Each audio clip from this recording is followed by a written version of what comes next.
Bar is Ankle High. Welcome to the Bar is Ankle High. This is episode 70. I'm Katie, I'm Garrett. and it's December. So hopefully you enjoyed that little intro. Can I just tell you, I just had an existential crisis very briefly because you said it's December. We're recording this in November, and I was like, what? What? An out of body experience. Yes, 100% an The out of body unintentional time experience. traveler. I just like panicked. I was like, what do you mean it's December? How did that happen? So I'm doing really well. I'm You are thriving. thriving. I also just realized as we start talking, I'm like, I don't even have my notes open. Cool. So this will be, and I know like I frequently start these episodes that I cover out with, we're going to cover this topically and thematically. And we But are really, doing, yeah, like really, like so much because not only are we still continuing our postpartum conversation, but I'm pumping while we do this. yeah. So it really, in every possible way Who says is she can't have it all? I says she can't have it all.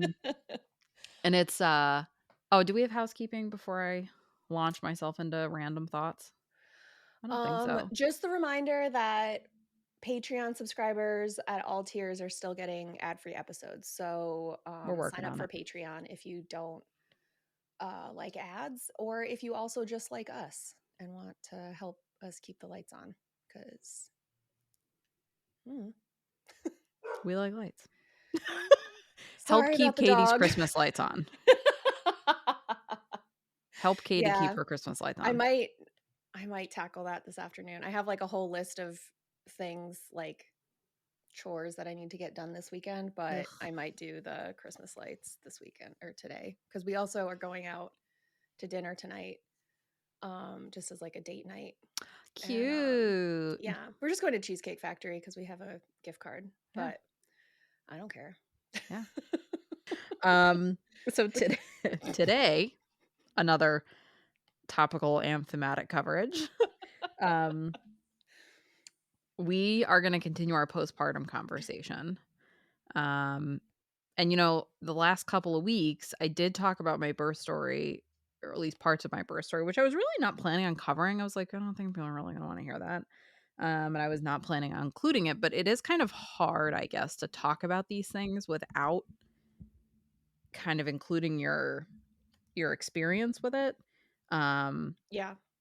and I think, I actually wound up feeling I texted Katie actually because I felt so much more like myself having done a podcast recording.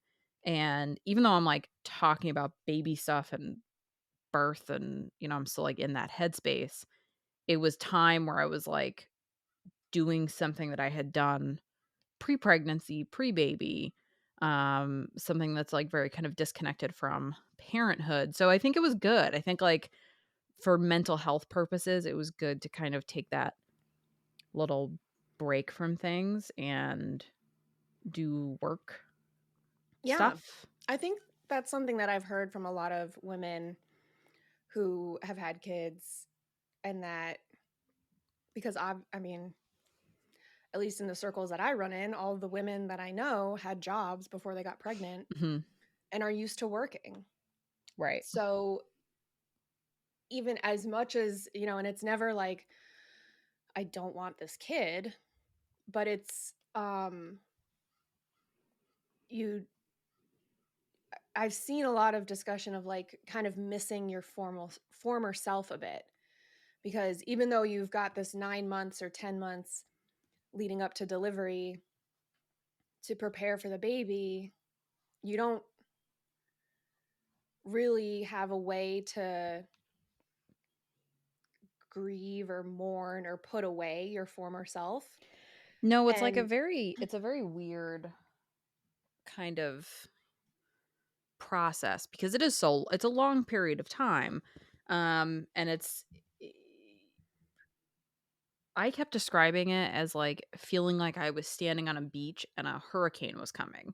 Mhm. and, like, I knew the hurricane was coming and I could see the hurricane coming, but there's really nothing if I've already done the things I can do to prepare my Right. space. I've put the boards on my windows, but I still don't know if it's gonna be a category 5 or category 2, and I don't know if my whole house is gonna flood or if it's just gonna be, like, a bad storm. So Well, and it's eventually you wanna hard take the to boards off your windows and right, go it's back to like normal, and right, and normal's not the same normal that it was. right, and so I think, like I said, especially for the women that I know that have had careers and, passions before having a child, the desire to get back into that, like, adult-only space and have something that is just for adults, like you said, even though you're talking about giving birth Mhm, and mhm. having a child and becoming a parent, it's an adult conversation about it, not like, "How many times you get pooped on today?" Like Yeah, and yeah, because there's depth to it, and I had not felt like I don't miss working, like, I don't miss my job, I wasn't, like, feeling a need to, like, step away from the baby or parenthood or anything like that, so I was just, like, very surprised, like, how it was, like, refreshing almost, like, invigorating kind of, which I hate that word, but, um, it was almost like, like, going outside and getting fresh air is how it Mhm. felt. I was like, "Whew, huh, okay, wow. My brain works, I can still have conversations with human beings." And, like, it's almost like tingling, like, "Oh my gosh, the nerves are still there." Also, just nice, confirmation for us that we like this Yeah, and still yeah, like yeah. it, and, you know, not to toot our own horn or anything, but, like, we're pretty good at it. We're pretty good at it. Also, join our Patreon so I can leave my job. And leave us a five-star review so to just confirm for me that we're good at it, Yes. please. We need positive reinforcement and Patreon subscribers so we can quit our jobs. Mostly so Garrett can quit her job. I don't wanna quit my job. I would love to stay at home. So we did talk last week about the symptoms of like baby blues, but then also talked about the symptoms of postpartum depression, and I was very much like in this camp of do not have postpartum depression. But the more I thought about it, I was like, you know what? I think that this, like everything else we talk about, is a spectrum, Mhm. and I think everybody postpartum has a degree of postpartum depression. I just feel like it's impossible not to with Yeah. the nature of what you're experiencing. So Mhm. I'm going to change my previous stance and say that I think I do have a touch of postpartum. I'm touched. I think I do have a touch of postpartum depression. Touched by the Um, depression angel. yes, it would be kind of like the shame wizard from Big Mouth, but there would be Mhm. like lactating boobs and a Depends diaper. So it's the depression kitty, but with, like, teats. You know what? It's me in that picture I sent you with the vomit in my bra and my fembot caps on. Um, With wings, but they're, like, dirty. yes. They're like diaper wings. Um, so yes. So if anybody listening could draft that for us, that'd be great. Please. We Please give need me like a an AI drawing of that. yeah, like a depression wizard mug or something. Yes. The postpartum depression wizard Mhm. witch. Um, Oh, yeah, witch. so yeah, and I mean, no one I don't wanna say like no one is safe from this, but I do feel like, I think it's almost like not equal opportunity because we're gonna talk about certain things that make you more susceptible to it, but, I do think that, like, everybody has a touch of that, and I know I had mentioned there was that lady that I just, like, randomly made conversation with at Target, Yeah. and one of the things that she said was like, "Oh my god, they should be putting antidepressants in the water Yeah. after you have a baby," and she's 100% right because it's just I feel like, when I'm reading the symptoms, I'm like, "Well, duh. Yeah, of course you feel all these things." Well, and I'm wondering, like, you your previous assessment of yourself, like, you're also on Zoloft. Right. So, it's that kind of thing, like, if you weren't and, like, if you hadn't been on it previously such that it was, I Like, it guess was easier. already working for me. Yeah, like, it's just Yeah. easier for you to be like, "Okay, I need some," than yeah, like, to then suddenly be like, "Well," like, I think it would be so much harder to be like, "I need an antidepressant because Oh, I had a yeah. baby." Like, because Mhm. that sentence, like, everything we've been taught and like, I mean, I understand, like, that sentence sounds bad. It sounds like you hate being a parent, and that's just not the case, Like, you like you should be said, feeling so much love for your baby right now that you shouldn't need an antidepressant. which is shows such a like, yeah, and I mean, it's obviously an echo of just general misunderstanding of depression in general, Mhm. and I'll say general again, and then, um, because, like, depression doesn't mean that you can't feel love, like, I Yeah. think most people who are depressed feel immense love for other people, the problem is they don't feel it for themselves, Yeah. and, like, I know people who have chronic treatment-resistant depression who would go to the end of the world for me, Mhm. and I'm kind of a piece of shit sometimes,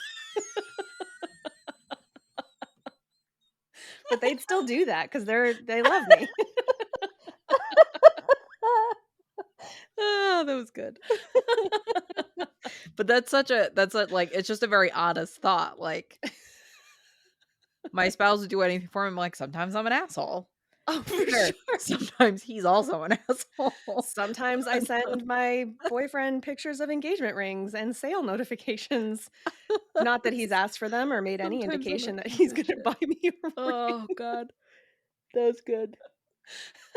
Oh, man. Yeah, I think that, it's I think me having already had the realization I needed it, already been on medication, I think that that was, like, one major hurdle that I didn't have to address as a new parent. Yes. Um, and I think that, had it not been for already being at that point, like, being one step ahead of that, I think it's made my postpartum experience, much more stable, um, less overwhelming, like, I have not felt overwhelmed and, um, frazzled. I mean, like, tired, sure, um, and I think there's frustrating times, but I don't feel like I can't keep my head above water, Mhm. which when I think about, how especially fall and winter, prior to being medicated, I always felt that way. Like my baseline was feeling like I couldn't keep my head above water. Yeah. So the fact that like I'm now adding in all of these major stressors and I'm okay speaks a lot to the efficacy of something like an antidepressant, which, obviously we've talked about depression before. Mhm. Finding the right medication, finding the right dosage, that's a lot of trial and error. I was just very lucky that I was immediately put on an effective Yeah. medication, an effective dose. Um, but, I had a lot of fear leading up to this period of time that I was going to struggle a lot, Mhm. and that it was going to be, like, a very dark experience for me, so I've been, like, pleasantly surprised, and I think that's why even though and not to take away that it was a very difficult experience, but, um, I can walk away from it like, "Oh, it wasn't that bad," Mhm. because I was really prepared for it to be 1,000 times worse than it was. Yeah. So I think it's just that my expectation was very was very low. Not so much that it wasn't difficult, it was just I was certainly expecting it to be a lot worse, but, Yeah. I think the hormonal fluctuations, like, if I normally would have been, let's say, unmedicated, I think anybody would be, like, up and down and up and down and up and down with these as you're kind of evening out. Yeah. Um, I think I felt a lot less of that. Well, right, and even then you Mhm. said that you were just, like, weepy, like, not sad, you just I was just overcome with emotion. overflowing, Yeah. yeah, and so I was like, as you said that, like, I can only imagine how you Unmedicated? would yeah, like, how you would have been perceived even by your spouse Right. because everything would have set you Oh, off, yeah. I mean, and not yeah. again, not sadness, just, the overwhelm and, I had, like, 2 weeks. I mean, I remember, my mom was with us for a few days, and she got to the point where she was like, "You're okay. You don't need me here. Like, at this point, I kinda feel like I'm more in your way than mm, than anything else, so I'm gonna go. Call me if you need, like, obviously, like, I'm here. I'm yeah, available all the time. I'll come back if you need me." Um But she went to leave, and I was, like, sobbing, and it wasn't like I was sad or scared, I was so grateful that she had, like, taken this time to, like, really take care of me and, like, help me get on my feet again and, kind of right the ship, yeah, um, that I was, like, sobbing, and I wasn't sad.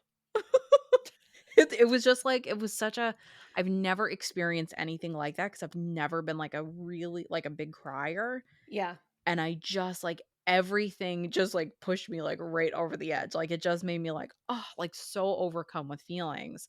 Like, mhm, our doula came to check on us, and I was just, like, thanking her for being so supportive, started sobbing all over again, so it was just and I was so frustrated because I felt like I couldn't express myself without yeah, crying, which makes it so hard for me to talk and express myself, so, yeah, it's just, like and that's all I can think is, "Man, like, I'm so glad I was already dealing with this before it yeah. got worse." Oh, for sure, because if it again, like, if you're unmedicated, I would have that feeling of, like, "God, do I just need to, like, put on a sad movie and, like, get it out, like, do the ugly cry and, like, Mhm. reset?" Or and then potentially do that, and then it doesn't actually solve the problem, I'm still overflowing. And now I'm Like just depressed. right, then Yeah. I would feel like a crazy person, like, I Yeah. would feel like, well, I can't go out because, like, seeing a dog being walked on a leash by its owner would make me cry or whatever, like, Yeah. something very mundane could like, I don't wanna be sobbing in traffic, but then at the same time, I remember reading an article several years ago now, but it was talking about, like and I know that I've said it about your kid, but it's like, "Oh, I just wanna eat their feet." And, Yeah. like, I don't Literally tried to bite her actually feet the other day. um, I, like, don't actually want to consume your child, but it That's was good. this Yeah. You can trust me, I swear. Mind you, we went out to lunch a few weeks ago, and Katie straight up disappeared. I didn't even notice. She had the baby, completely disappeared out of sight, had no idea where she was, and at one point, your boyfriend turned to me and goes, "Do you know where they went?" I was like, "I didn't realize they were gone, I'll be honest." He's like, "We might need to issue an Amber Alert for your child because she might have stolen her." I was like, "Oh, Um, yeah, huh, you're right." no, we were looking at the kid toys and she fell asleep, so I was like, "Well, That tracks, yeah. here I am." Um, but, the article I was reading was basically like when you have that feeling where you're like, "Oh, I'm just gonna bite your cheeks." It's your brain being overcome with love, but it doesn't know what to do with that extra emotion, so it turns it into this, like, rage, violent Aggression? thing. Yeah, because it's Yeah. like, well, we're too we're too much in column A, we need Mhm. some column B, and, like, it's trying to, like, even it out, and so you have this expression of like, "Oh, I could just eat you up." And it sounds crazy, it's a crazy phrase, but it's your brain trying to rationalize what you're feeling because it is such an intense emotion that it's like, well, we already know that you love it, like, duh. So what else could this feeling be Yeah, that's and you're, making like, you feel something? existing in that Right. state all the time. Yeah. So it's I'm guessing that this same kind of overwhelm feeling is similar. It's the same thing. It's just when you're constantly existing at it.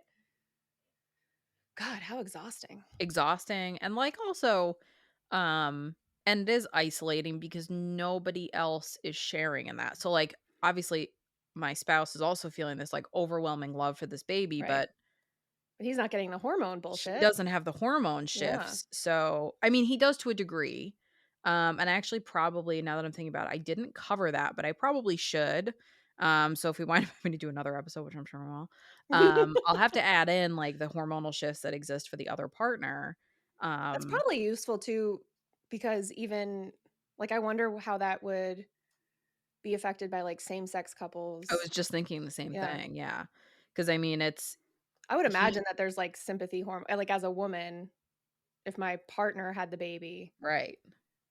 I would imagine I would have, like, some sympathy like, kinda like if our periods can sync, then why wouldn't the other hormones sync? And I think I mentioned this in the last episode, but, the doula did mention to us that, husbands can or dads, like the male parent figure, can also even be triggered to lactate, Mhm.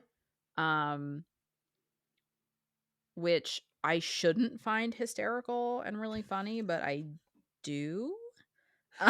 Um, It's funny because of what your partner in particular does for a living.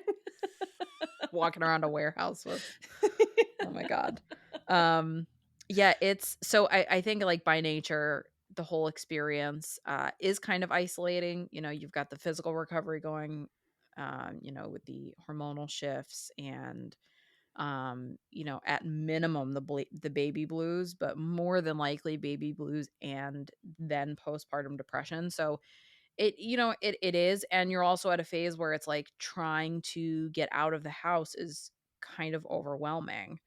Yeah. Um, we did have friends that we met up with when we were, like, 3 or 4 weeks postpartum, like, out of the house. We went out and had lunch, and it was, like, brief, and we were super late because baby standard time, and they were like, "Hey, like, good job for leaving the house at this point." And we're like, "Oh, yeah, haha." But I think back now, and I'm like, "No, it was really hard." Like, I'm at the point now where it's much easier to leave the house. Um, Well, like anything else, like those first few times, you have to, like, figure out that routine that will work for right. you. Like, "Okay, first I'm gonna do this, then I'll get the diaper bag ready, and then I'll do all the like, feed and burp and change, and then put her Yes. in the carrier, and then go out the door." Like, but you that's a trial and error. And trying to get the stars to align sometimes, like, it's not always going when I would like to go. It's going when I've pumped recently, she's eaten, she's been changed, her clothes are not covered in vomit, my clothes are not covered in vomit. How's that go when, like, you have doctor's appointments or she has doctor's appointments that It's kinda tough. It's doing something at a set time. I will only take appointments. I always, like, joke when I call to make an appointment 'cause I'm like, "Give me the awkward middle of the day one that nobody wants." Like, give me the 11 o'clock appointment, which is a working person, I was like, "Get the fuck outta here with an Oh, for 11 o'clock sure. appointment." Who Yeah. wants an 11 o'clock on a Tuesday? Now I'm like, "Perfect. I don't have to be up early. I don't have to contend with commuter traffic in the morning." You don't have Like to deal with lunchtime traffic, which is right, also a bitch. Yeah. right. So yeah, it is kind of tough, and I do have to kind of like, okay, like kind of keep an eye on it's not so bad if I'm going by myself, it's tougher because if I'm with my spouse, I can sit in the back seat and like give her a bottle while we're Mm. driving or something, which makes it much easier. But yeah, it's really tough and I think I it's thought very you meant going daunting. by myself, like, going alone, like, without the baby, and I was like, "Okay." How are you gonna bring her to an appointment Well, like, if alone? you have, like, your own doctor's appointment and, like, your mom is watching the baby while Mhm. your spouse like, I thought that's what you meant. Where I was like, "Okay, but then you would just have to pump and then you can leave the baby." You Like, can why is that more steps? yeah, it seems like it would be less steps. We are gonna see how it goes, though. I'm gonna be bringing her to a doctor's appointment with me next week, by myself. I'm gonna try it. Um, and I think too, another benefit of, like, being medicated is I have the bandwidth to be able to try those things. Mhm. So, like, I'm constantly like, "Hey, you know what? I'm gonna try this today." And, like, I had to run an errand, with her yesterday, and I was like, "I'm not gonna put her in the carrier, I'm just gonna hold her." So it's like it's kind of feeling the confidence and having the mental, having that head above water feeling where I'm like, okay, I am going to try this. And Mhm. instead of saying to my spouse, hey, can you run X, Y, and Z errands? Like I'm trying to run all the errands so that she and I are used to that. Yeah. Getting in and out of the car and what do we need and not panicking when things go wrong and um almost like exposure therapy, like, just getting Mhm. more and more used to it. So it's, My cousin did that with his son, and they were, like, big on just, like, hot potato baby at family gatherings and, like, mhm, just get him used to being held by other people because that's like, we both work and there's daycare and it is what it is, and, like, yeah, hold the kid. And he yeah, was I mean, he's a super well-adjusted kid, he's cute as fuck, but also, like, he's like, he can have a conversation with anybody. Like, he's yeah, he's yeah, just the yeah, funniest little guy. But, yeah, I just that, like, stuck out to me where they were like, "We don't care. Somebody else hold him." But granted, I feel like also I think he was maybe, like, 6 months old at that point. Maybe not. Oh, yeah, no, about 6 months. And, so that I think it was also like, okay, well, his head is held up and he's not, like, colicky or whatever, so, like, he Yeah, can go yeah, yeah, around and be fine. right. But yeah, no, it was just Yeah, I think if she had a flu shot, and, like, a COVID vaccine, and it wasn't cold and flu season, I'd be way more open to it, but just the timing of it, I'm like, "Ooh." it's funny because the We I went to mean BJ's and we got a cold. well, I mean, so you had your baby in August. I was born in December, and I remember my mom saying something like when I was a kid that like, "Oh yeah, having a baby in the winter is tough because you can't go anywhere." Mm, And I guess like I just assumed that it was like those first 3 months just because it was cold and like shots. mhm, Okay, cool. But then like in reality, like you had your kid in summer mhm. and here we are and you are still concerned about cold and flu like you're still kind of like Yeah, locked down. So it's still just as isolating and I think mhm, it's kind of like uh, maybe it shouldn't be because I'm almost 36. But like kind of like a wake up call like it doesn't matter if you feel like initially isolated or isolated later on at a certain point probably while having an infant you will have a situation where you're like well I can't go out or I don't want to because it's not worth like the risk isn't worth it to me mhm. and if I can't um like ensure especially with like covid and rsv and Mhm. all these different things going around it's just like fuck, we've been recording for an hour and I've like blown my nose like 6 times. Like, I'm It's not sick. I just can't I will yeah. have a runny nose all winter. It's just the way We I were live my life. so so, I mean, my feeling is probably everybody has a degree of postpartum depression, but there are certain risk factors that make you more susceptible to postpartum depression. Hmm. So Oh my family god, is it if you history have twins? um, it's not, but I feel like that should be on there. Um, It'd be like such an like extra dick punch. Like I ca you carried 1,000 babies at the I same can't. time. A litter, 2 to me is a litter, like, it's just too Yeah, many. suddenly you're a pound puppy and Yes, yes, you're also extra sad. Jesus and you Christ. still only have 2 nipples Ugh, to yeah. feed more than 1 child? That'd be wild though if you grew extra boobs if you had No one multiples. wants that visual, Katie, stop it right now. Nobody wants that visual. Okay, wait, no, I do have to add to that visual now. I worked at a vet's office when I was in high school, and there's very certain holds that you have to do with dogs for different things, so I had to put my arm under this dog's edit that out. I had to put my arm underneath this dog's belly and, Mhm. like, my hand on the other side of her head or something so she couldn't, like, turn her head, and she had just had puppies, so she had boobs Yes. on her belly, so I put my arm underneath and I was wearing a short sleeve shirt, and it was just, like, warm boobs on my arm. It was just a very strange sensation, but anyway. Hmm. Um, It's probably a good thing you don't work in, like, a mammogram clinic. yeah, that's true. Risk factors. Multiple nipples.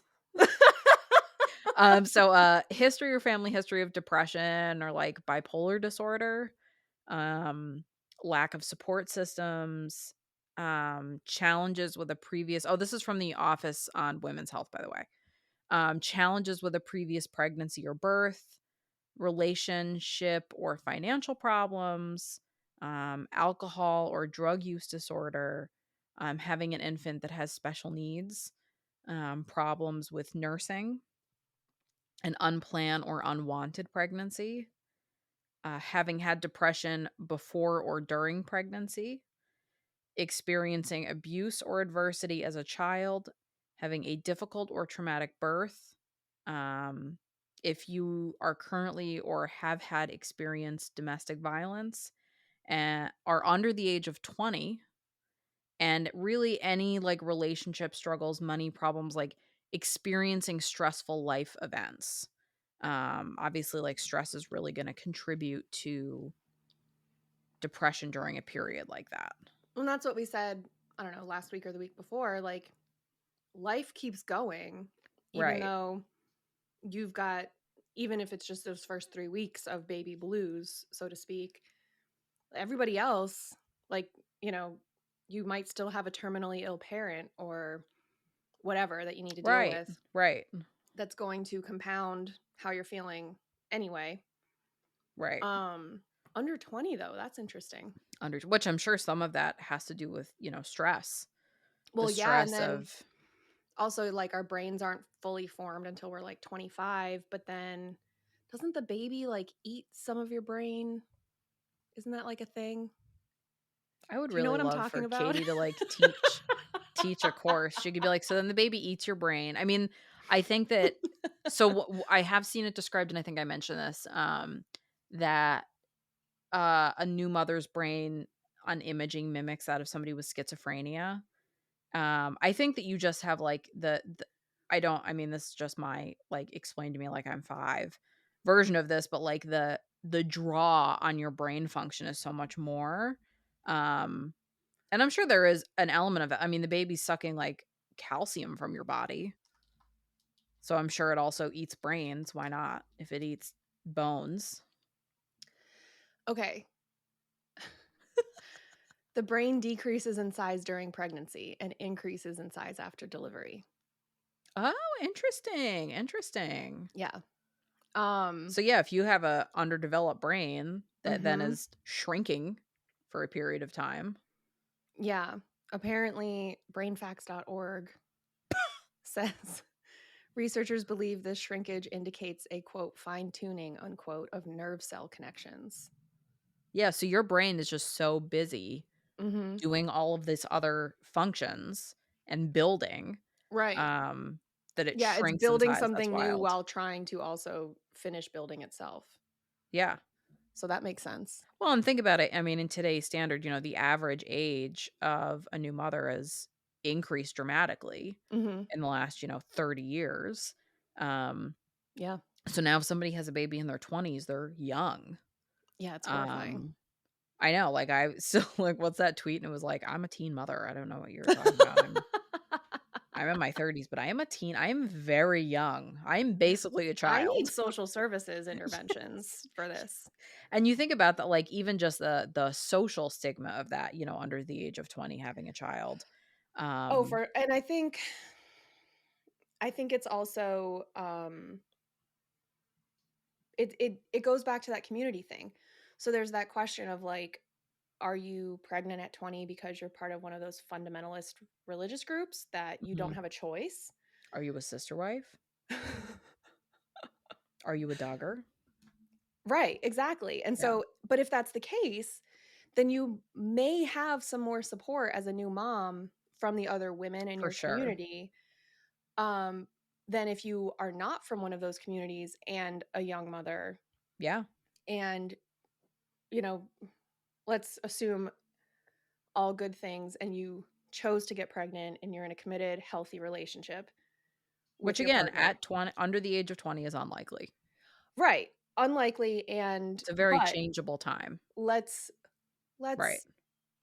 let's be less Contextually, yeah. depressed about it. All of those things, it's still, as a 20-year-old, your friends, if you're not part of that community where all the 20-year-olds are having kids, your friends are not available to help you with a newborn. And probably You're don't want to, and don't know anything about babies. exactly, and your partner's friends likely also have no Right. fucking clue. So you end up like, being Britney Spears married to Kevin Federline. Yes. Um, and tune into Patreon for that breakdown. Oh, yeah. Yeah, yeah. And, like, when I look at this list too, like, a difficult or traumatic birth, which we had talked about before, like, Mhm. even if it's just different than you were preparing yourself for, I mean, mine was not. I think every birth is difficult. Mine was not a traumatic experience overall, but it had traumatic moments that I'm still months later processing. Mhm. So I think that any one of these factors on its own. And I don't remember, I know it's in my notes. I don't remember if I touched on it last time or not, but problems with nursing. Yes. That's a huge stressor, and honestly, it's, like, entirely on its own. Like, it gets I don't know why I said own like that, but I didn't mean to. I think because I've been making fun of sister wives so much, it's like I keep joking about my family. Um, so, yeah, I think that, like, I mean, I had issues with nursing, like, while we were in the hospital, while I was still, like, really committed to exclusively breastfeeding Mhm. or at least primarily breastfeeding. Um, and I think it's also a moment of I'm really glad that I was on antidepressants beforehand because I was able to take it in stride, like, "Okay, well, that's not working, but I can still pump. Mhm. So I'll just pump instead of, breastfeeding." And it was, I really kind of had to talk myself off that, "Okay, so it's not exactly what you had envisioned, but it's fine." Mhm. Like, the pediatrician was like, "It's fine. She'll be fine either way. She just needs to gain weight. So Mhm. don't worry about it." And I think some of it too is like um I have a pediatrician that I've known. She's my primary care also. I've known her a long time. Mhm. Knows me very well and is very she always makes sure to address things from like a this is really not something for you to be worrying about. Mhm. So don't be concerned about this so that I don't feel like I'm constantly doing the wrong thing. Well, and breastfeeding is like such a hot button issue. Like, Jesus fucking, like, you think vaccines are bad, then just dip Yeah. your toe into the question of should I be exclusively breastfeeding in a Facebook group and see like how you get ripped apart because Yeah. the screenshots of those that I've seen It's on awful. like Reddit. Yeah, it's just it's just one of those things where it's like again, hopefully you're surrounded by people who can contextualize it for you and can say either it's a doctor you trust or your mom or a good friend saying like the baby is fed and like you're not a Right. bad person because she's not latching And appropriately I've like had pretty good consistent production, but I'm still considered an underproducer because I don't produce enough for her to be exclusively on breast milk. So oh we supplement with formula. So even though I'm producing like 20 ounces of breast milk a day, pump expressing 20 right ounces a day, I'm still considered an underproducer. And the pediatrician was like, "Okay, so if you're not producing enough, we are gonna have to continue." Because I was hoping like, "Okay, I'll just do that as like a patch, and then hopefully my production will go up because it's not, you're not at your peak right away, right and then I'll be good to just be exclusively giving her breast milk." And that just wasn't the case. So the pediatrician was like, "It's okay. mhm You just have to give her. You just have to bump up what you're giving her." yeah Um, and I was like, okay.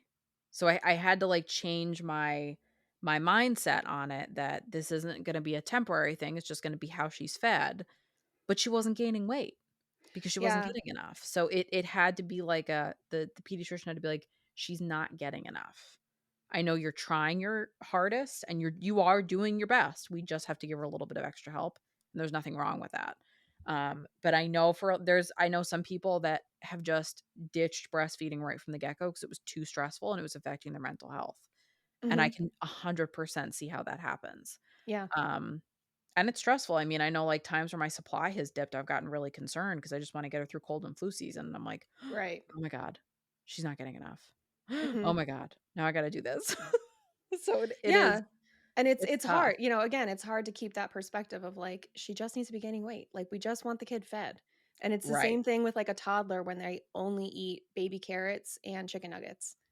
right, And so you feed them baby carrots and chicken nuggets and okay, so it's not blueberries and broccoli and right, some fish or like, regular whole chicken rather than, formed nuggets.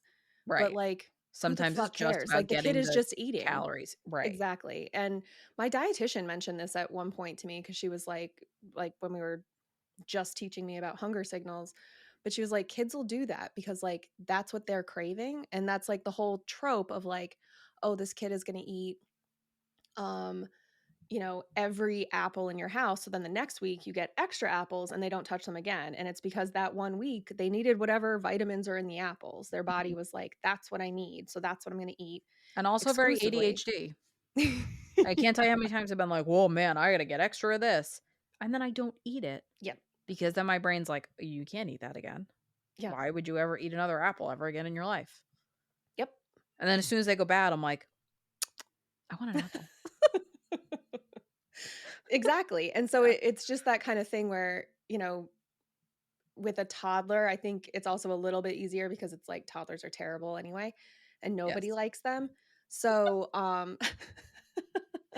so it's less about you, like this is about your body and your The feelings of perceived inadequacy abilities. Yeah. that go with that. Yeah, for And sure. so it's really hard to not take that personally. It's the kind of thing where it's like, I don't know, like if you really wanted blue eyes, I don't know, you just don't have them. Like, Oh, yeah, and it's and like, it's I'm not drinking enough water, I'm not eating the right food. Every time you get takeout, then it's like, this is mhm, I'm harming my child because I'm not eating the right things to produce enough breast milk to be able to feed her just breast milk. right. Um, and And if it's you're in those just Facebook groups, that's all you hear is yes. like, "You just have to try, mama, like, you just keep at it, and have you tried whatever, colloidal silver," or whatever the fuck, I don't know. I'm Oh, certain yeah, yeah, yeah, I yeah. hope that that's not a recommendation, it shouldn't be if It it is one. probably is. But I but, to be like, "Try honest. this tea or try that, and make sure you're drinking this," and I drink raw milk because that helps my supply, or, like, whatever the fuck. Yes. And all these different things because it's like you just have to, your body will do it, and that's all you, and there's also the other side of it where they'll say like you'll only produce what your child needs, so Mhm. then you end up potentially having a child that's underweight and more susceptible to illness and disease because their babies are supposed to be fat, they need to be fat. Oh my god, and she's getting so chunky She's now. so chubby, it's so cute. But she wasn't. I mean, No, we she had a was real little at first. yeah, I mean, we were, like, almost at the failure to thrive point because she was not gaining weight. Um, and it was also tough because formula is harder for them to digest, so then her stomach would be upset and we would have these crying jags. Hmm. And then the pediatrician was like, "Okay, so just mix the breast milk and formula." And it was one of those like, "You can do that." She was like, "Yeah, you can." So are you gonna get one of those formula Keurigs? My spouse really wants to. Really wants to. I would. Um, I would but because it's a gadget and I have ADHD and I love a good Um, gadget. as does he. Same way. He's the same way. Yeah, so I just think, like, it's definitely another one of those examples, and we talk about this a lot, of like, you really need to be nice to yourself. Yeah. I have reached a point where I'm like, "All right, well, I'm doing pretty good, and I can give her, like, 50-50, and I'm happy with that."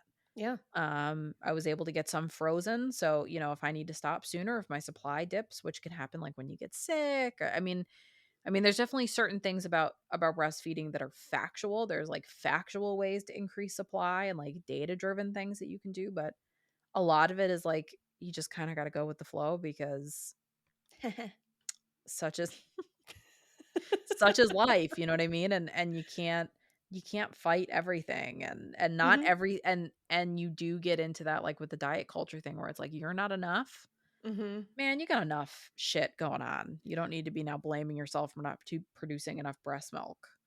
Yeah. Well, and baby formula is like one of the genuine marvels of modern medicine and has almost single-handedly reduced infant mortality rates Oh, across the yeah. globe Yeah. because of this. Because if you unless you had a wet nurse or a Mhm. neighbor who was also overproducing and had too much, Yep. how else how would you be feeding your kid? As far as I know, you don't have any friends locally with a newborn who are Right. nursing. Right. Um, so, like, what would you do? Yeah. Mm, I don't even you know. know? So Science juice saves the day. well, that's just it, and so it's the kinda thing where it's like, yeah, but, like, 80 years ago, your kid just would be dead. Yeah. Like, Yeah. and No, it doesn't make you a bad mom for having a living child. Yeah, no, like, I know when I was in the hospital, and part of the reason I chose the hospital I did because we are fortunate enough to have choices in this Mhm, area. I chose a place that wasn't breast is best. mhm, And I said to them a few days in, I was having a really hard time breastfeeding, and I said, "Okay, I need formula." And no questions asked, no judgment. It was, "Okay, we'll be right back," and brought me formula. There are other hospitals locally that aren't that way, mm. where it is breast is best.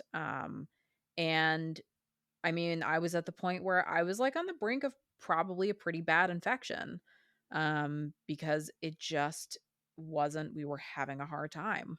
An infection Um, on your nipples, like on your breast tissue? well, I had like nipple breakdown, and then it Oh, puts you at a higher risk of something like a mastitis, which then, I mean, that could have extended a hospital stay. ugh. That could have You were completely already there a derailed. long time.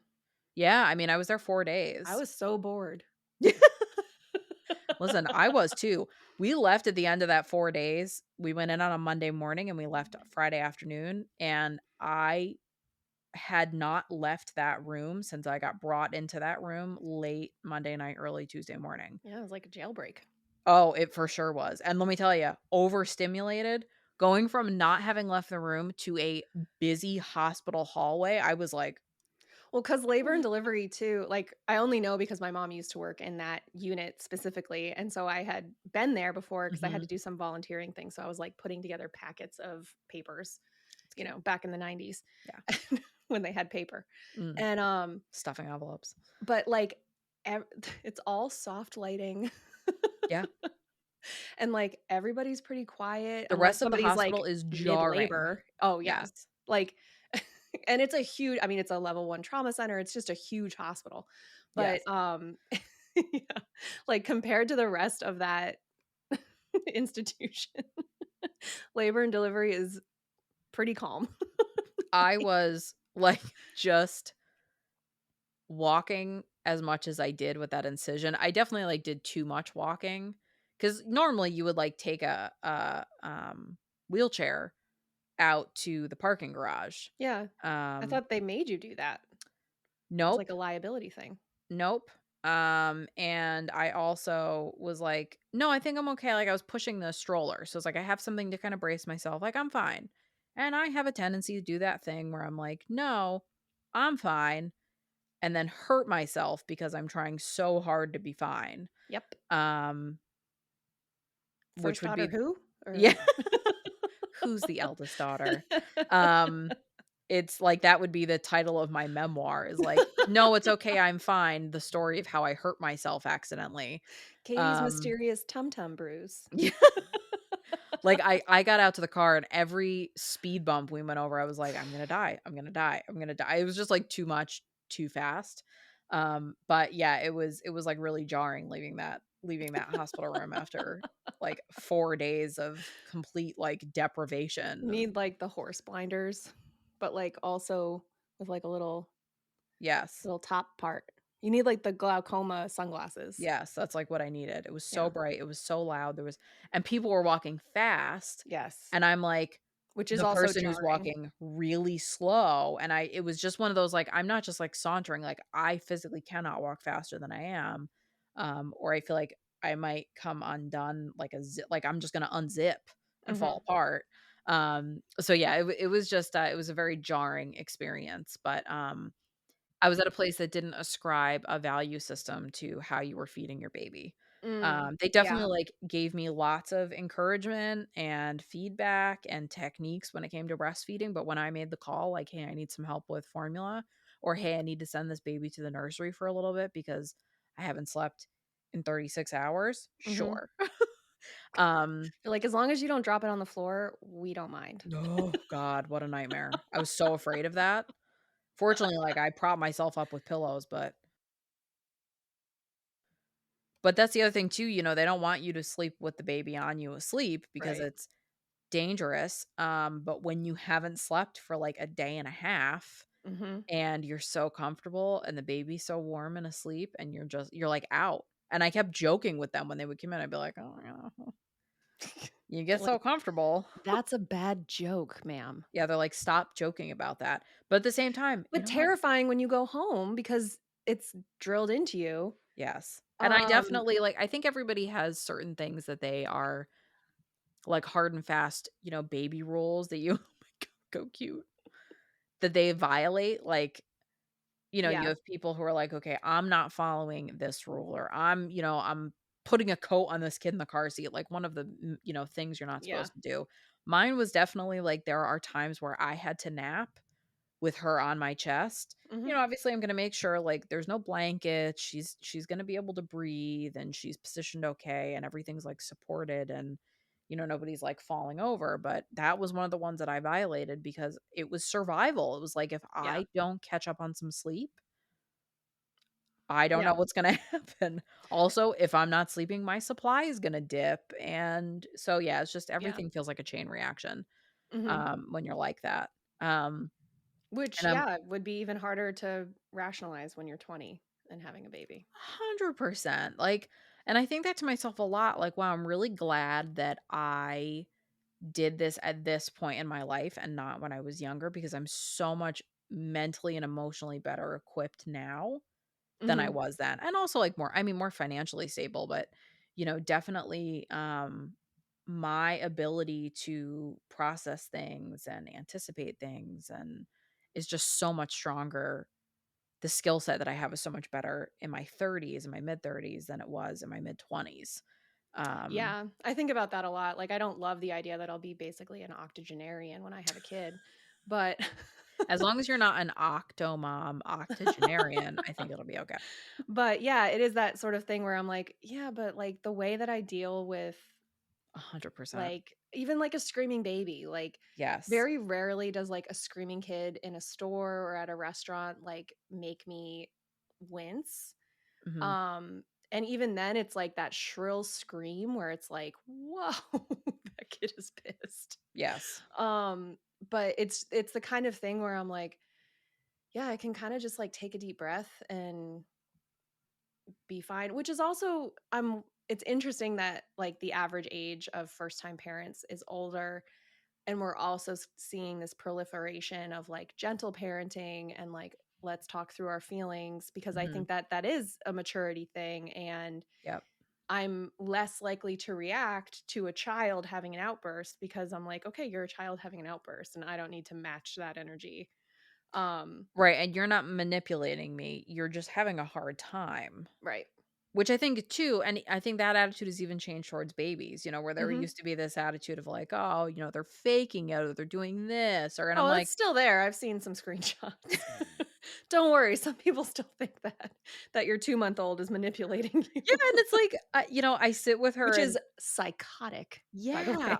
That is fully fucked. I'm like, "No, she's just uncomfortable, or she's just cold, or she's just hungry, or" Right, she spent 9 months not wanting for anything. She had food on demand, yeah. had no bowel movements, as far as Right, I like, know. everything was just warm and safe and stable. It was a controlled environment all the time. Right. And I read something, they said that, like, for the first 12 weeks that babies don't actually understand that they're separate from you, that Mm, they think that you're the same being. that makes sense.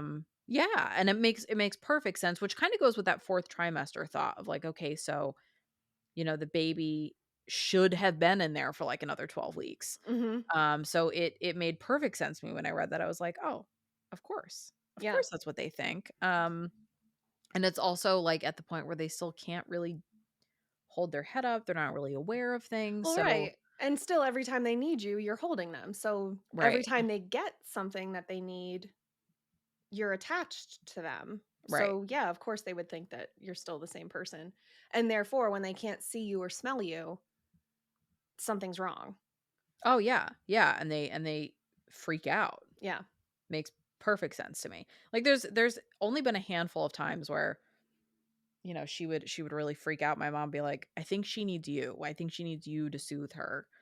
Which it's terrible, but, like, in my mind, I'm like, "Should I not get in the habit of this? Like, is that gonna make it where" and I'm like, "No, she just needs to be soothed. Like, what? Stop it." Um, Yeah. I mean, I will make sure to let you know if you start turning into the kind of person who can't be, like, 5 feet can't. away from her. Um, Can't tolerate someone else soothing their baby, I guess I'll yes. say. I 'Cause that definitely is a problem. and I was afraid one of my fears was, like, I'm gonna be a germaphobe, I'm not gonna want anybody to hold the baby, and I really thought that I was gonna struggle with that so much more than I do. I I thought you were think going to also, actually, yeah, because it I just really seems did. kind of I mean, you were really concerned about COVID even, like, before like, Oh, when it was yeah. just in Italy, you were concerned about COVID. Yeah. So I had a really hard time with that, so I was like, "Oh god, like, am I gonna be one of those people that" which I get, like, this paranoia about other people holding her, and I I mean, mean, that's I why I ask every time before I hold your baby. meanwhile, Katie shows up, I'm like, "Here," and I just, like, plop the baby in her lap, I'm like, "Just take Well, her." because the first time I saw her, your husband was, like, vacuuming while holding her, and I was like, "What?" That tracks, yeah. And so PK freaked out because he thought that's illegal, and, uh, Her head's gonna fall off if you do that, I don't know what you're doing. and I was like, "Can I hold the baby?" And he was like, "Ah, get this out of my hands." But it was the kinda thing where I was like, I mean, I know you were having us over to, like, see the baby, but I didn't know if Yeah. you were gonna be cool with us holding the baby, Mhm. and I was like, "Well, I'm not gonna be like, 'Give me that baby or else I'll fight you.'" 'Cause, like, I don't know how I'll be. I don't think I'll be that way, but Yeah, who but knows? you just, like, Maybe totally don't maybe know. I'll be the one. And I was like, and all I could think was like, I'm gonna be tormented by that. Like, that's gonna be a constant source of stress for me. And it really hasn't. Like, I think really overall, I've been pretty laid back. Um, I get a little weird about people like touching her hands a lot just because her hands then go right in her mouth. And I'm like, if your hands aren't clean, Yeah, you're touching her hands, like we definitely don't want people kissing her just because the risk of right. her getting sick is so high. So it's really more of like a just basic safety stuff that I'm concerned about, Which but is, I again, pretty reasonable, like right, and that's what, like, I it's funny because like, I'll say to my spouse, I'm like, "I don't feel like I've got enough credit for how laid back I've been." But it's true, I'm like, I look back and I'm like, "Okay, I handled that better than I thought I was going to." Um, and I guess that would be my postpartum wish for people is that they can look back on it and be like, "Okay, I handled that well, Mhm, or I handled it better than I expected." Um One of the things that I've mentioned kind of here and there is like the hormonal component of this. So, we discussed in previous recordings of this series that when you're pregnant, um, or I should say, the first 24 hours after you have the baby, your hormones drop down to your pre pregnancy levels. Which important context that is when you're pregnant, your estrogen and progesterone are the highest they'll ever be in your whole damn life. So you're just like dropping off a hormonal cliff. So they think that they usually when I say they, I feel like it's researchers. I So, hope so. yeah. Just some guy They on the like street with a sign.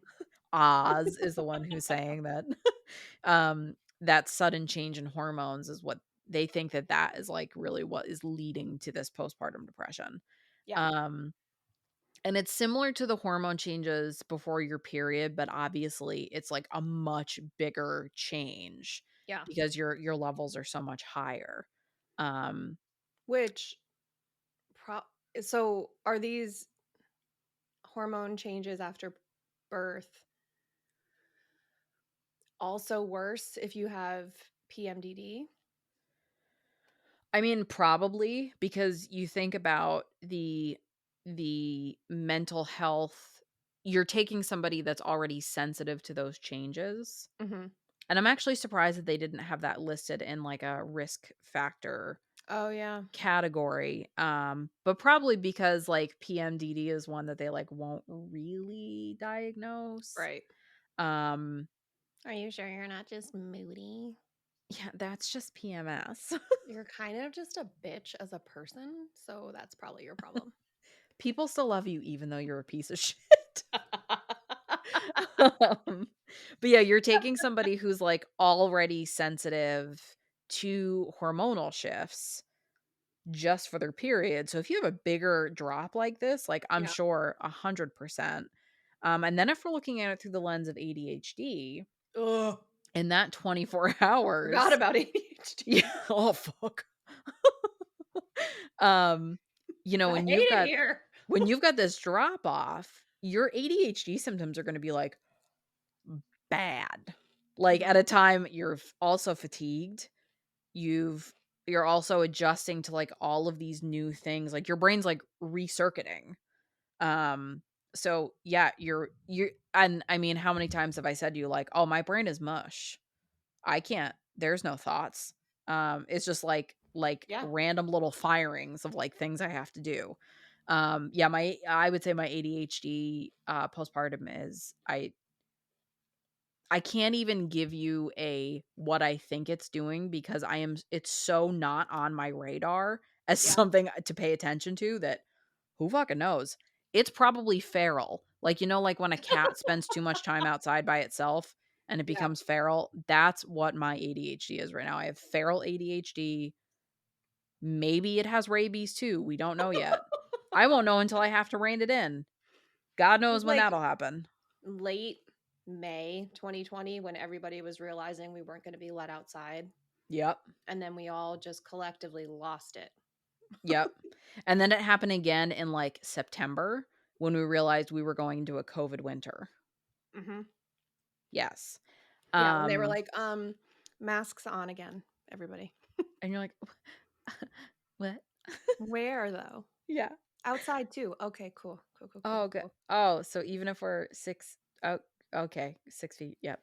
Um, Mhm.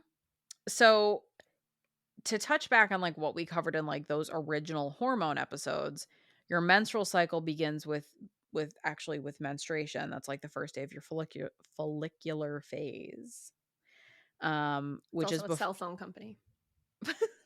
it should be.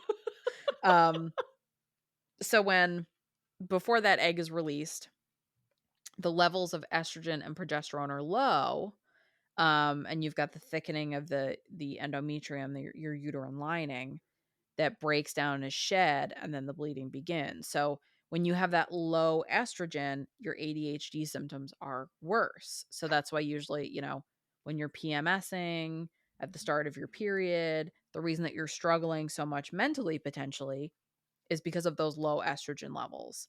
So Right. when you think about they were at their absolute highest they're ever going to be, and then they're back down to like your baseline level, like, woo, holy shit.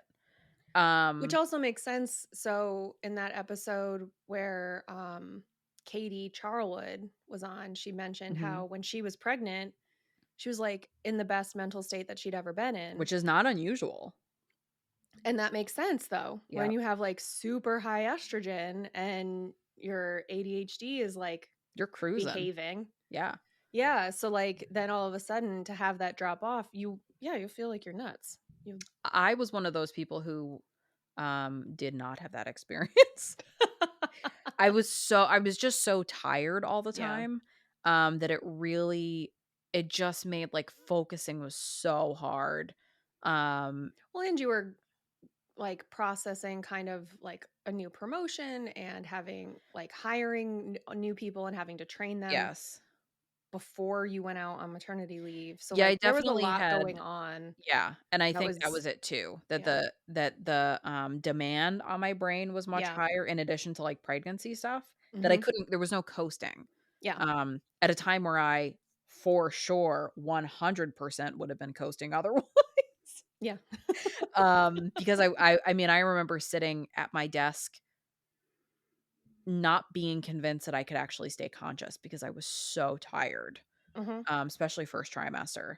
Um Now, something else that can also happen is your thyroid hormones can also drop off after Oh, giving birth. So your thyroid is a small gland in your neck, that kind shaped of like a butterfly. is it really? Yep. Oh, I didn't know that. Yeah. I picture That's everything to why just they like your doctor will kind of like squeeze your trachea and ask you to right, swallow because it pushes the thyroid against the like outside the of your neck outside. so they can feel if it's like big, I guess. I picture every organ to look like gum when you chew it. Every single organ. So Why? I don't know. Maybe because isn't that like what your appendix looks like? It looks Yeah. like a long I in Yeah. my brain, you just look like chewed gum on the inside. Um, Tune in for That's more stupid. biology from Garrett. That's stupid. I guess I just never thought about what a thyroid looks like. I just thought everybody was mashed up gum on the inside. Is that not what we look like? I can't Just a wait. ball of old gum. Yes. It's like the statue that Helga had of Yes. Arnold in her apartment that was made of chewed gum. Yep. That's what we all look like on the inside. I can't wait to get roasted in the comment section on this on this episode. Um, Your mother's a nurse. What the fuck? like, there's some organs that I know have a definitive shape, but, like, the ones that I'm not as aware of, like thyroid, never thought about what a thyroid looked like, so in my head, it was just like mush. It was just like a lump Oh my god. of chewed gum. I can't wait to tell my mom that. So so the thyroid is a butterfly-shaped gland in your neck that regulates how your body uses and stores energy from food. So when you have low levels of thyroid hormones, which is what hypothyroidism, that can cause symptoms of depression. So sometimes it is as simple as, talking to your doctor and having blood work done, which is another reason why it's important to have that open communication with your provider. Mhm. Because maybe they did blood work and they could say to you like, okay, well, you know, you're a little your thyroid. Oh wow, Katie's showing me a thyroid. It does look like a butterfly. Yeah. Look at that. Just huh. That's interesting. I only know, I think, because on my annual like physical results, it'll give me all my blood results and my TSH is always tested. Mm-hmm. And if like you hover your cursor over it, it'll give you like what a normal range is, and it Mm-hmm. gives like a small description of like what it's actually testing, and it's like the small Oh, butterfly shaped organ oh no in shit. your That's throat. cool. Yeah. So Speaking that's of which, why I I have knew to it get was blood work butterfly done. shaped, but I had never looked it up. I just trusted that information. Yeah, no, I've just never and it's I think they also test that like when you have blood work done for like PCOS. That's always one of the Mhm. things they test to make sure that like your symptoms aren't caused because thyroid again, it's one of those like I'm trying to think what was the analogy that like hormones was it regulate every organ in the body or something. So Yeah, um so the thyroid gland produces hormones that regulate your metabolic rate, growth, and mhm, development. So if you're really tired, if you've had right. like unexplained weight gain or weight loss, Right. um, and if you have, um, apparently it plays a role in controlling heart, muscle, digestive function, brain development, and bone maintenance. What is bone And its maintenance? functioning depends on a good supply of iodine from the diet. I'm guessing bone maintenance is like osteoporosis. It's just so funny to me to think of like Go to your the shop title and get being your like did you ever see that movie Osmosis Jones? um no, but I listened to the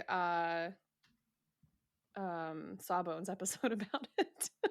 Oh, did they do an episode about it? Mhm. It was a fun movie, but it was, like, all, like, inside the body.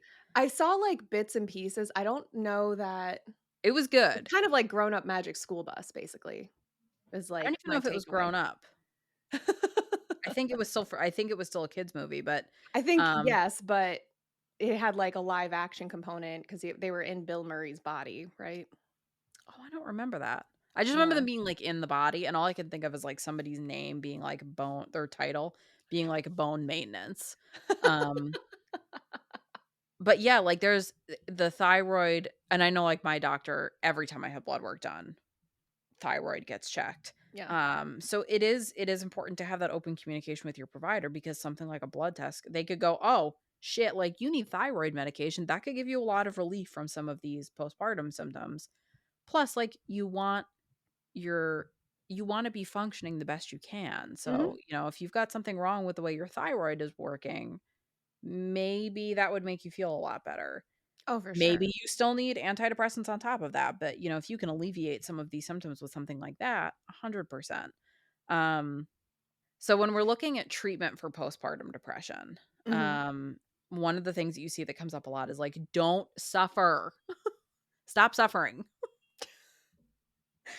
Is Um, that said in like a, "Just be happy"? yeah, yeah. It's just like, I think this is a period of time where I think there's, like, this it's like a Venn diagram of, like, motherhood and, like, martyrdom, and I That's think a good way to put it. there's, like, this expectation of and I don't know how much of it is just, like, internalized that we've been kind of raised with, but there's this expectation of, like, suffering and Mhm. suffering alongside of, like, all of these other things you have to do, and I just just because you can survive something doesn't mean, like, you need to endure it. Mhm. So, I just Yeah. Because I I c think, like, motherhood in particular, as opposed to, like, parenthood in general, but motherhood in particular is often seen as a sacrifice, and, like, you have to be sacrificing Yeah. to be a good mom, and I don't know where that became the message or Yeah, but, like, why. making yourself a martyr for this cause, Right. and I think that that kind of kept me away from motherhood for a while because it was like, I don't wanna live that way, like, I don't wanna constantly be sacrificing myself for something. Mhm. Um, But even with disagreeing with that, it can be easy to say, like you said, to endure something that you don't need to be suffering through. right. Um, Like, yeah. so So, for example, yesterday I was at the grocery store and I was like, oh, I'm just going to get some milk because I had to pick up a prescription anyway. And then I was like, you know what? It's the week before Thanksgiving. I should get cream cheese because I make um, mhm, cheesecake every year. And I was like, okay, well, I got to get the other stuff for cheesecake and I have to get gluten free ingredients so that it's a gluten free cheesecake. And so I'm like going around, but all I had with me was the like arm basket. And mhm. so I'm laughing because I know I've done this exact thing. I I had because a I know where it's going. yeah, I had a half gallon of milk, 8 2 packs of cream cheese blocks, 2 16-ounce containers of sour cream. Um I had and then I was like, "Oh, I wanted to get like a small thing of dish soap and a sponge to have at work."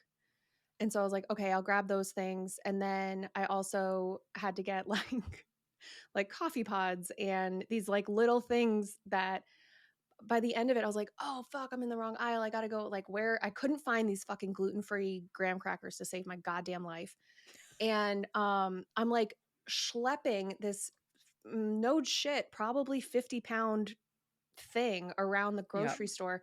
And finally, I was like, just go get a fucking cart. What are mhm, you doing? yep, And I put it down and I like, turned to go because I didn't obviously want to bring the groceries outside to get the cart. So I like put the basket down and I go outside to like pull the cart. And I was like, I could like feel it in my neck. And I was like, what the fuck, Katie? yes, and it's Why? a great analogy. Why? Yes, But I was so caught up in like, I can just get this done and I can just do it and like whatever. And then I was like, it's yeah, so much easier to just do this with a roll cart. Like, yes. what the hell? Why am I doing this to myself? Yes. And it was Yes, that's just what that reminds me of where it's like there's an easier option out there. It's not like I'm inventing a way to do my grocery shopping that doesn't exist. right. The option is there. The tool is there for me. I just need to use it. Yeah, and it's you and I think it's also a period of time you're like, "No, I'll just take care of it. Mhm. I'll take care of it." And you underutilize if you do have support systems available to you, you underutilize them. Yeah. Um, so it's important to, like, have that open communication with your provider, be honest with your provider, um, and also, I mean, obviously, it's something we struggle with ADHD, but, like, patience is key because a lot of treatment of depression involves trial and error. So it's like finding the right dosage and medication, like combination of treatments. Um, you have to be patient. And I think it's also hard to be, like, tuned in with how you're feeling, Mm. because it's just a period of time where you do feel disconnected from yourself. I personally feel like at this point I can get myself showered, generally feed myself, sometimes drink water. That's about I mean, a lot anything else, like, I haven't done my PT stuff in the last, like, 2 weeks, Mhm. even though I'm supposed to be doing it every day, just because I'm like, "Oh, like, it hits, like, 10 o'clock and I'm about to climb into bed." I'm like, "Ah, fuck, I didn't do that." Mhm. Um, so it is I think it just an extra, um, barrier in the way to treatment is this period of time. So I think, obviously, if you can be proactive with it, get it Yeah. going. I mean, I was on medication beforehand. I think that made things much easier, like we said, but, um you definitely have to be patient with this process. Obviously, therapy is always going to be a good way to kind of understand and cope and, like, process all of these changes, and the emotions that go with it. I say that as somebody who had a postpartum therapy appointment, like, a month out and hasn't had one I since, and was I just keep gonna thinking, ask. "I need to contact my therapist and set up a new appointment," and haven't because I keep forgetting. My therapist who's like, "I can do whatever you need to do. We can meet during the day. We can do a telehealth visit, whatever works." I'm like, "Yeah, yeah, yeah, yeah, completely forgot." So that's a reminder that I have to And contact she's my gonna listen to therapist. this episode where you start it with, like, "I'm pumping while we're recording." She's gonna be like, "What the fuck?" Pumping while we're recording. Also, I think I have depression, guys. Joke a joke. Oh god. Yes. Support groups, especially specifically ones for postpartum depression. I'm not aware of any specific postpartum depression support groups. Like, I know there's, like, mom groups or whatever, I would but imagine that they're on Facebook, yeah. but And or that's the maybe, other thing like too. I mean, if you have, like, a midwife group that you're attached to, that you use, they might have one, and, like, maybe your doctor's office has one, um, That's true, I haven't and asked. and has, like, that I haven't sought information. this out. I'm just talking out of my ass at this point, so I'm sorry, guys. There probably are lots of depression support groups. Mention it to your obstetrician and see what they say. Yeah. Yeah, yeah, yeah. Sorry. Um, so support groups, they mentioned self-care. I mean, obviously getting enough rest, eating, like, nutritious food, that's gonna make you physically feel good and also, like, give you the things that you need. Mm, Like, getting protein it's gonna be important to, if you're somebody who's breastfeeding in any capacity, but, it's also just going to be something that's gonna, like it's gonna give you the most bang for your buck, so it's gonna make you feel full longer, which is gonna get you that much further to the next time you need to eat, which at a yep, time when it's, like, sometimes tough. Um, being physically active, which I know I struggle with because it is just like, "Okay, let me just do this. Okay, let me just do this." By the time I get to the point where I'm like, "Okay, we can go for a walk now," it's dark yeah. because we have fallen back with the time, and now it's fall and it's dark all the time and it's awful. And asking for help when needed is another thing that they recommend. I will say, from, like, a self-care standpoint, and something that I joke about, like, when I do something for myself ahead of time, I literally say to myself that I'm doing a favor for future Garrett. Like, this is a present for me in the future. I did a bunch of meal prepping and froze a bunch of dinners before the baby was born, and I would say that's probably one of the best, prenatal things I did because I was able to eat, like, a hot home-cooked meal whenever. Mhm, Um, 10 out of 10 would recommend. It's absolutely worth I've seen people do, like, those nesting parties where, mhm. they have, like, a mom and a couple friends come over and they just, like, get the house prepped, get things settled, clean, freeze meals. I would put meal prepping, like, at the top of your, like, prenatal to-do list because, it really made that time period a lot less stressful Also, afterwards. probably helpful to do that postnatally too. Yes. Yeah, I've actually, like I Like, I know had we talked about it, but Yes, and I have done it, like, once or twice since having her, mhm, where on just, like, a random day, I would go to, like, a Sam's Club or something and buy a larger quantity of stuff and just make, like, 6 or 7 meals and throw them in the freezer, and it just makes life so much easier because I know what's in there. I don't mhm, have to worry if it's a day where I'm like, "Man, I'm beat," and if I eat pizza again, I'll scream. mhm. It's perfect to have. I think getting out of the house regularly, even if you're just like getting in the car, driving to Starbucks drive-through, getting Mhm. a cup of coffee and coming home is good. I mean, I've spent a disgusting amount of time in Target personally. Um, But it's like COVID again, where it's like, yeah. you know, getting out of the house for the sake of like, "Okay, I'm gonna go to the touch-free car wash and drive my car through the car wash just to have a change of fucking scenery, Oh, yeah, and I for don't sure. interact with anybody and, whatever." But it's I mean, it's sun on your eyes, which is helpful, Yes. like, Yes. you can roll the windows down and have some fresh air or whatever, and it's just something that it's like my mom would always call it, like, get the blood pumping, like, just move Yeah. your legs a bit and just get things to cycle through once. Like Oh, and, like, sometimes even if I run out of time and I'm not able to go for a walk or it starts to rain, sometimes I'll just sit on the porch with the baby, mhm, give her a bottle and just sit outside. mhm, 'Cause I'm like, "Hey, at least I'm not sitting inside. At yep, least I'm doing something that isn't sitting in the living room." Um, and then you do the ADHD thing where you're like, "If I look at these curtains one more day, I'm gonna rip them off the windows with my teeth." And then you get new curtains, yeah, 'cause and that's where we're at. floss to get the curtains out of your teeth, but Yes, and otherwise that, which is just, like, so much work.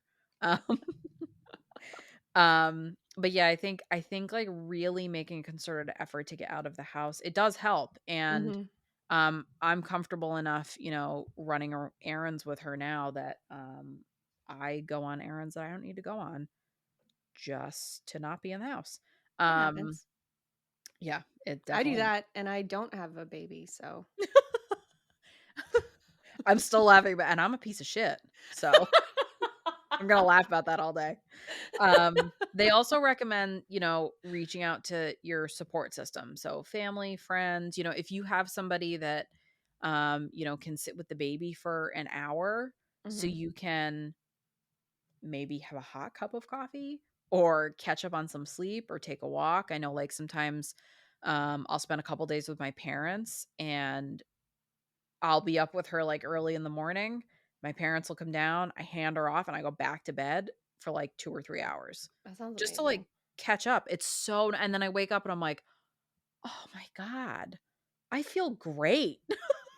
I mean, that's my preferred sleep cycle is, like, waking up at 6, like, starting a load of laundry, doing, like, 2 little things, having a cup of coffee, and then immediately going back to sleep. Ugh, Ugh, and then I get, like, the best, like, 2.5 hours of sleep. Oh, it's so good. So good. It's and my that's and favorite. I do that a lot where I'll get up and, pump and have a cup of coffee and then, lay down for another hour, 2, 3, um, not having any kind of alarm, just waking up when I need to wake up. What's it like to Um be a napper? Yeah, that is something that I've really I still have, like, time frames, like, I won't nap late in the evening because I did that once, and I had a hard time going to sleep that night. Yeah, that's fair. But no, like, I definitely for sure I've overcome my nap issue. Aw, proud of you. Yeah, it's, growth.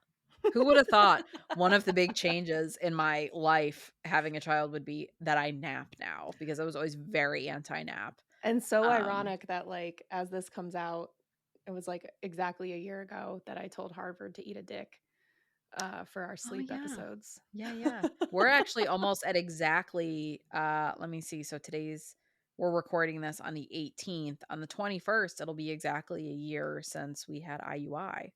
Oh, wow. Yeah, which I was like, "Oh, shit, what a crazy 12 months." Hmm. Um, so yeah, I mean, I still personally, I will be honest, I've gone to doctor's appointments on my own. I've run errands and left her home. I have not gone for a walk by myself. That's like on my list. It's like things that I want to do soon. Mhm. I just haven't gotten around to it yet. But I'm still trying to find a balance of, like, how to fit any kind of activity into my routine because we're still, like, at a point where we can't Well, really establish a routine. you tried to go for a walk on your treadmill while pumping, and you just sprayed milk everywhere, Oh my so god. That was such a low point. So brief story, I and if you follow me on Instagram or have for a while, you've seen it, but I got a hands-free, like, mobile pumping situation, and I was so fucking pumped. I was like, "I am gonna pump, and I'm gonna walk on the treadmill, and I'm gonna be a champion of the postpartum time." Like, I was like, "I am about to just, like, own the shit out of this." And I Mhm. put the pump in, and it was one of my first times using it, and it's definitely I recommend before you try and be confident and do things with a pump, figure that shit out first because they can be problematic. And I put this thing in my bra and I'm walking on the treadmill and I'm like killing it, killing it, killing it. I had to go slow, but I was still like walking. And I happened to feel something and I looked down and the one flange was like not seated correctly and there was breast milk that had leaked out of my bra, and because I am still wearing almost entirely maternity clothes still, it had leaked down the front of my shorts and had completely soaked through, like, everything was soaked with breast milk. And I was like, "Oh my god." So I start panicking and I come out and I'm like, "Oh my god, this is like what a waste of breast milk." And I set it on the counter, and again, because I had not spent enough time getting to know this pump situation, I set it down and the thing tipped over the cup and it just spilled the little bit of breast milk I had collected all over the countertop. And I was like I looked at my spouse and I was like, "I'm gonna pour a glass of wine and get in the shower right now because I don't know what else to do." And I thought I was gonna cry. It was the most That's frustrating. fair. Yeah. Um 'Cause you also, like, posted yourself walking I and was pumping, so like, you did, like, excited. the selfie and you were like, "Boo, boo, boo," like, "So cool," and Killing then, it. like, an hour later, update, and it's just milk on the counter. And my clothes were soaked, Ugh, soaked. So, it was yeah, so it's, on brand. It was just yeah, it just delightful. it was very much me to be like, "I got this," and being too confident and going into it and being like, "This is" it just have It's crash also and like burn. you painting your laundry room, and you were like, "Wow, I can't believe I didn't get any paint on me," and then immediately, like, backed into the Yes. paint can, and, like, I had to be Sat on undressed. it, dipped my boob in it, sat on it so much that it went through my shorts and my underwear onto my ass. Yeah, yes. I am the crash and burn person. Like, it starts to go bad, and then it's all gonna go bad at once. Ugh. Um, Well, that was super or do you have more? no, it's mostly just medication obviously is also gonna be very helpful.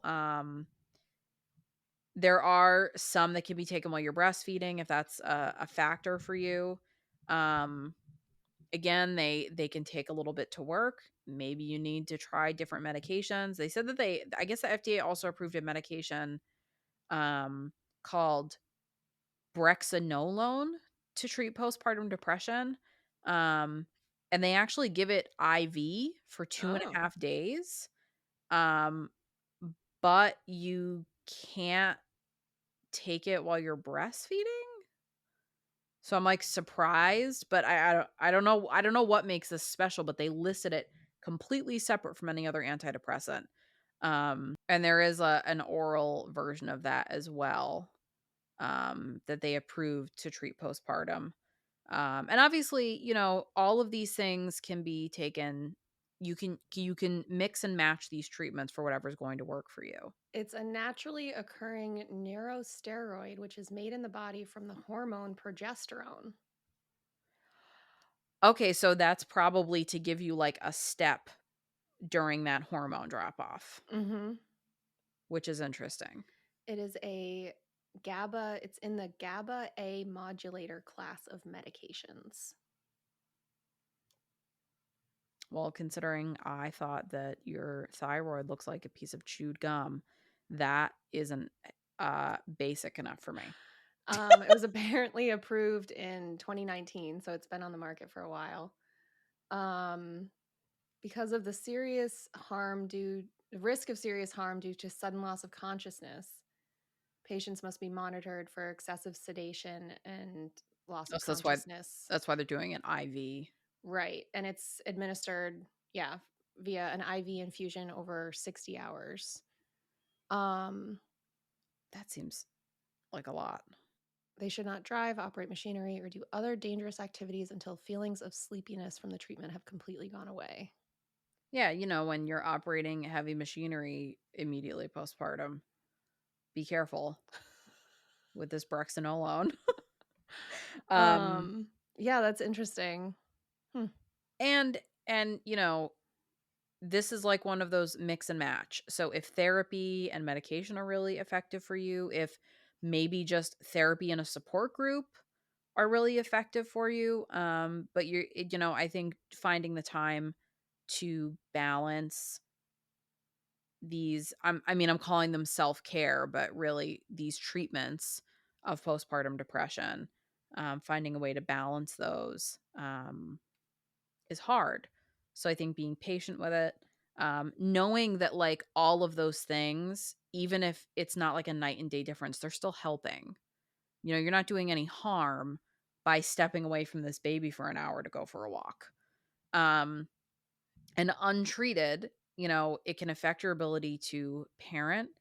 It can affect your energy level, focusing on your needs, on the baby's needs, your ability to care for the baby, to care for yourself. Dealing with a depressive, like, I know I've described it as feeling like a rattlesnake, like that, Mm. where I get very like snippy and short tempered and I'm just like pretty miserable. Like, who wants to feel that way? If it's something that you may be able to change, why sit in that? Um, so those, feeling moody, feeling bad about yourself, um, are all, and those are just like more internal things.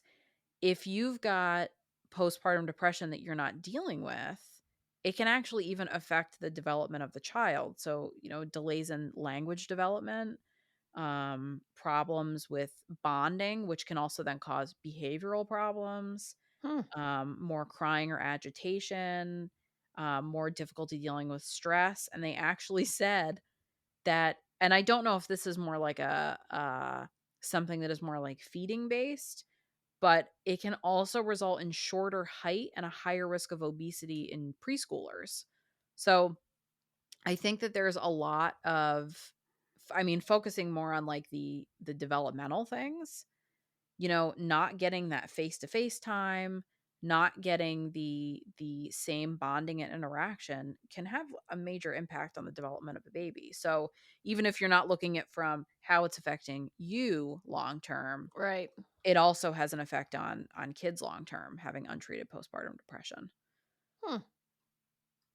So that's what I've got for today. That's Um wild. Great job, though. That was Hey, super thanks. informative. Thanks.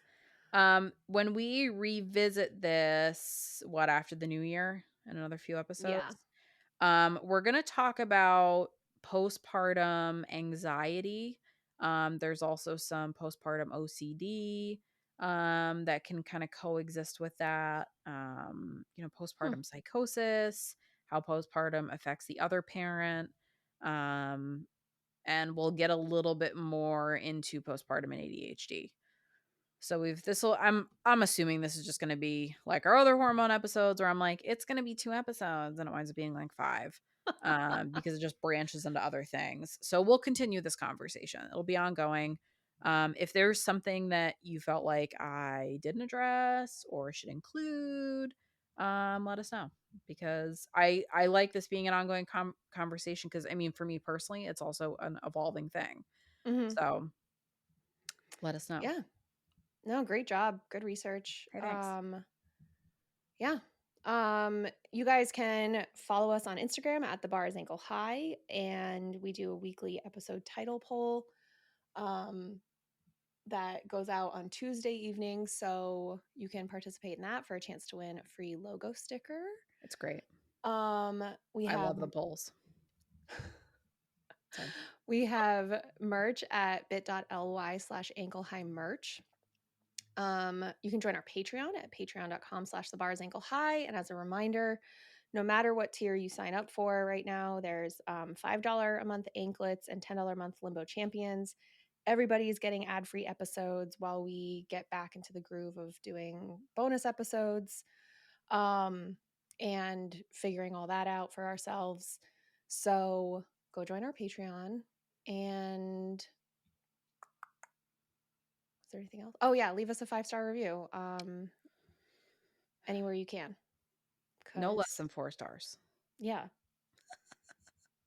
Remember to take care of your mental health because mental health is health, in addition to your physical health. And take care of your nipples because the because the bar is ankle bar's high. ankle